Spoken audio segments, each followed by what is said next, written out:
আপনাদের এলাকার সন্তান আমিনুলের হাতে আমি এই ধানের শীষ আজকে তুলে দিয়েছি। আপনারা আমিনুলকে 12 তারিখ পর্যন্ত দেখে রাখুন। আমিনুলকে আপনারা দায়িত্ব দিন। আমিনুল দায়িত্ব এলাকার মানুষের দায়িত্ব। ইনশাআল্লাহ আমিনুল জিতলে পরে, ধানের শীষ জিতলে পরে 13 তারিখ থেকে আমিনুল এলাকার মানুষের দেখভাল করছে কিনা, এলাকার উন্নয়নের কাজ করছে কিনা, সেই দিন দেখার দায়িত্ব ইনশাআল্লাহ আমার। জাতীয় নির্বাচনের সময় ঘনিয়ে এসেছে। যেন বহু যুগ পর বুলেটের চেয়ে ব্যালট হয়ে উঠেছে শক্তিশালী। সাধারণ মানুষ চেখে দেখতে শুরু করেছে গণতন্ত্রের সৌন্দর্য। অনুভব করতে পারছে তারাই সকল ক্ষমতার উৎস। আর সেই ক্ষমতার প্রয়োগ বাংলাদেশে ঘটবে 12ই ফেব্রুয়ারির জাতীয় নির্বাচনে। সময় বেশি নেই, তাই ঢাকায় একই দিনে 6 পথসভায় শনিবার বিএনপির চেয়ারম্যান তারেক রহমানের শিডিউল ফিক্সড। দুপুর নাগাদ আমিনুল হকের আসন ঢাকা 16-র পথসভায় পৌঁছান তারেক রহমান। এই আসনে ভোটারদের অবস্থা, প্রচার প্রচারণার বিস্তারিত সবই দলের চেয়ারম্যানকে জানান আমিনুল হক নিজেই। তারপর এই নির্বাচনী আসনে ধানের শীষের প্রার্থী দেন স্বাগত বক্তব্য। আমি আপনার কাছে অনুরোধ করব, আল্লাহ যদি আমাকে কবুল করে আপনি আমার এই এলাকার অসহায়, নিম্ন, মধ্যম এবং উচ্চবাসীদের জন্য কিছু দিক নির্দেশনা মূলক বক্তব্য রাখবেন এবং পাশাপাশি আমার এই বৃহত্তর মিরপুরে কোন সরকারি মেডিকেল কলেজ কিংবা কোনো হাসপাতাল নাই।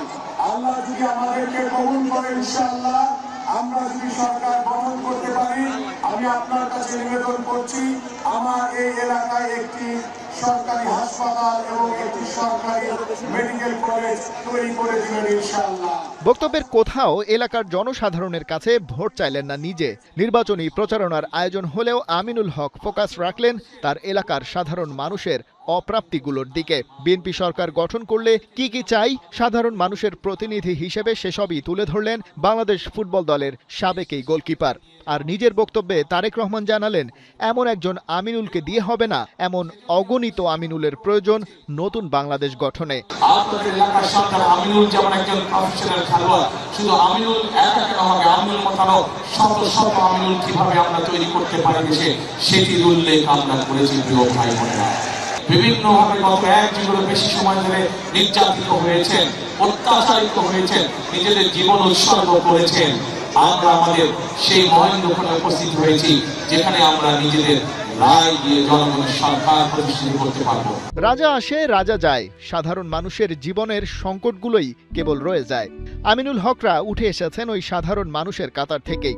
ওই মঞ্চ পর্যন্ত পৌঁছতে দিতে হয়েছে বহু শ্রম আর ঘাম।